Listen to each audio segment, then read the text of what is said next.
তোমার ছেলে নাকি তার কোন বন্ধুর জন্য রক্ত ম্যানেজ করতে গেছে। এইটা কি তার রক্ত ম্যানেজ করা? বাজারে কি রক্ত বিক্রি করে নাকি এখন? হ্যাঁ, কেজি কত করে বল? না না মা, আসলে হয়েছে কি, আমি বাজার থেকে যাচ্ছিলাম, তারপরে হঠাৎ করে ওর সাথে দেখা, ভাবলাম যে ওকে একটু বাসায় নিয়ে যায়, নতুন এলাকায় এসেছে, কিছু যদি হয়ে যায় তাই।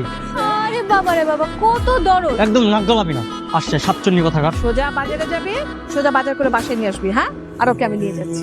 বাবা আমি বৃষ্টিকে অনেক পছন্দ করি, আমার ওকে অনেক ভালো লাগে। আমি বৃষ্টি মানে ওই পাশের বাড়ির মেয়েটা নাকি? হ্যাঁ বাবা, ওই মেয়েটাই। ও কি তোকে পছন্দ করে এরকম কিছু বলছে বৃষ্টি? না মা, আমি এখনো কিছু বলিনি, আর তাই জানিও।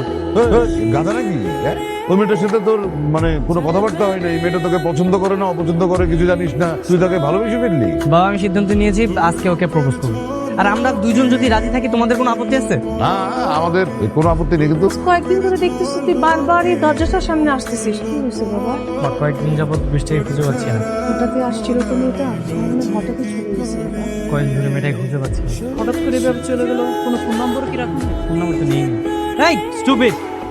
আরে ওই মেয়েটা না, এটা আমার বোনের মেয়ে বৃষ্টি। আর এখানে কি লেখা, বৃষ্টি আত্মহত্যা করেছে মানে?